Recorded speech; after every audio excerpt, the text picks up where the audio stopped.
So in this video we are going to cover 50 most important idiom and phrases for CDS 1 2025. चलो start करते हैं फिर video को।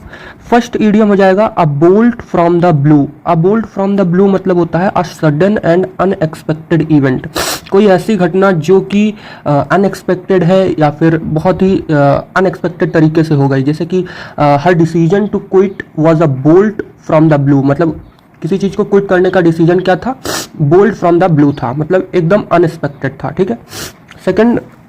Second idiom है a blessing in disguise. मतलब इसका मतलब होता है अ ब्लेसिंग इन डिसगाइज का मतलब है something that seem bad at first but turns out to be good. मतलब कि कोई चीज़ जो पहले ही बहुत बेकार सी लगे या बहुत ही अजीब सी लगे, बहुत ही बेकार सी लगे, लेकिन बाद में बहुत अच्छी साबित हो। जैसे कि एग्जाम्पल के लिए इसको यूज़ कर सकते हो, losing that job was a blessing in disguise. ठीक है। तो नौकरी छूट भी गई लेकिन उसके बाद भी वो उसके लिए वो चीज़ क्या थी? एक डिसगाइज थी, मतलब एक अच्छी चीज़ थी। फिर आते हैं थर्ड इडियम पे a hard nut to crack. A hard nut to crack मतलब होता है a difficult problem or person to deal with. मतलब कोई बहुत ही डिफिकल्ट प्रॉब्लम है या कोई बहुत ही डिफिकल्ट पर्सनैलिटी का आदमी है जिससे हमको डील करना है, तो इसका मतलब ये होगा। उसके बाद आता है चौथा burn the midnight oil. Burn the midnight oil मतलब होता है to study or work late into the night. मतलब रात में देर तक पढ़ना या बहुत ही देर तक काम करना, तो उसी को बोलते हैं burn the midnight oil.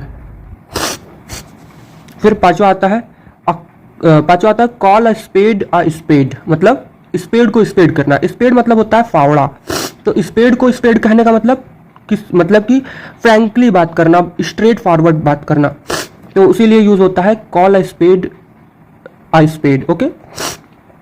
Example के तौर पर ऐसे बोल सकते हो, he is not afraid to call a spade. मतलब वो नहीं डर रही है, मतलब किसी चीज को स्ट्रेट फॉरवर्ड बात करने में वो नहीं डर रही है। ठीक है। उसके बाद आता है सातवां अ storm in a cup T. मतलब एक भूचाल।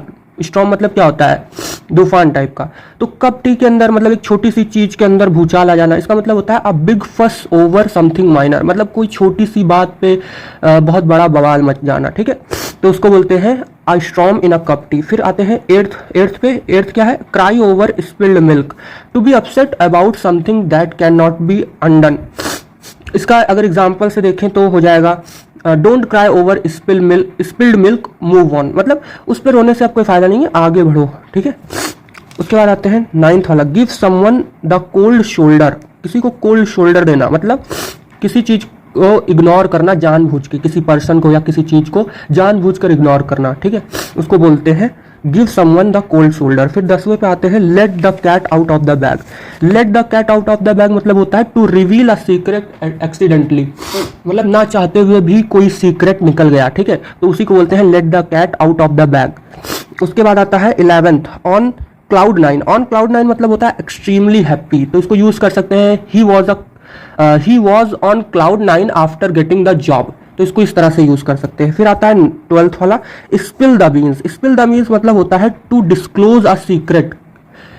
कोई सीक्रेट है तो उसको डिस्क्लोज कर देना, उसको बताना, तो उसी को बोलते हैं spill the beans. Okay. So next word है under the weather. Under the weather मतलब होता है फीलिंग सिक और अनवेल। मतलब कोई बीमार हो या अच्छा महसूस ना कर रहा हो हेल्थ के रिगार्डिंग, तो उसको बोलते हैं अंडर द वेदर। इसका मतलब हो जाए, इसका अगर एग्जाम्पल के थ्रू हम इसको देखें तो she missed work because she was under the weather. तो उसने काम मिस कर दिया, क्यों? क्योंकि उसकी हेल्थ ठीक नहीं थी। 14th वाले में आ जाएगा throw in the towel. Throw in the towel मतलब होता है to give up or quit. मतलब गिव अप कर देना या क्विट कर देना। तो हम तो डिफेंस एस्पिरेंट्स हैं और हम ऐसा कर नहीं सकते, तो हम इसका अपोजिट सेंटेंस फॉर्म कर सकते हैं कि he refuse to throw in the towel despite the challenges. मतलब चैलेंजेस होने के बावजूद भी उसने गिव अप करने का डिसीजन नहीं लिया। उसके बाद आगे बढ़ते हैं, तो हम कुछ टफ इडियम्स करेंगे। उसमें फर्स्ट है cast pearls before swine. Cast pearls before swine मतलब होता है a right thing in the wrong hands. मतलब कोई वैल्यूएबल चीज जो कि गलत हाथों में है। ठीक है। मतलब किसी को किसी चीज की कद्र ही नहीं है उस चीज की, तो उसी को बोलते हैं कास्ट पल्स बिफोर स्वाइन। इसका यूज हम ऐसे कर सकते हैं कि giving him good advice is like casting pulse before swine. तो किसी को एडवाइस करना जिसको उसकी कद्र नहीं है, वो मतलब कोई वैल्यूएबल चीज की कदर ही नहीं कर रहा है, ठीक है। फिर सेकंड आता है ब्लाइंड एले। ब्लाइंड एले मतलब होता है a situation in which no further progress can be made, मतलब कोई ऐसी सिचुएशन जहां पर आप कुछ नहीं कर सकते, कोई फर्दर स्कोप नहीं है उस चीज का, उस प्रॉब्लम से टैकल करने का। तो उसका मतलब क्या हो जाएगा, एग्जाम्पल के थ्रू देखें तो his career was stuck in a blind alley, मतलब उसका करियर अब स्टक हो गया है एक गहरे अंधेरे में या गहरी खाई में, मतलब अंधेरी खाई में, ठीक है। तो इस तरह से इसका मीनिंग निकलता है। फिर तीसरा देखें ब्लो वंस ओन ट्रम्पेट, मतलब खुद की तारीफ खुद ही करना, ठीक है, टू प्रेज वन सेल्फ। तो इसका तो एग्जाम्पल आप लोग बना ही सकते हो। चौथा आता है बोन ऑफ कंटेंशन, मतलब बोन ऑफ कंटेंशन मतलब होता है सब्जेक्ट ऑफ डिस्प्यूट, मतलब झगड़े या विवाद की जड़, ठीक है, उसी को बोलते हैं बोन ऑफ कंटेंशन। ओके, अब आता है पांचवा बुल इन दी चाइना शॉप। तो बुल इन दी चाइना शॉप का मतलब होता है one who is out of place in a delicate situation. किसी डेलिकेट सिचुएशन, किसी जरूरी सिचुएशन में कोई इंसान वहां मौजूद नहीं है, ठीक है, या कहीं आउट ऑफ प्लेस है या अलग जगह है, जिस चीज को जहां होना चाहिए वहां पर वो नहीं है, तो उसी को बोलते हैं बुल इन दी चाइना शॉप। फिर आता है 6 बरी द हैचेट।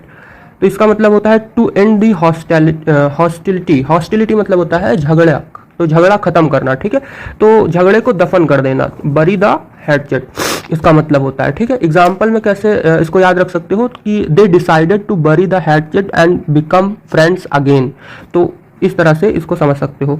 उसके बाद आता है carry the coal to Newcastle. Carry the coal to Newcastle मतलब किसी फालतू चीज पर अपनी एनर्जी या फिर अपना मनी एक्सपेंड करना, spending time and energy in doing something that is useless and wastage of energy, तो उसी को बोलते हैं carry the coal to new castle.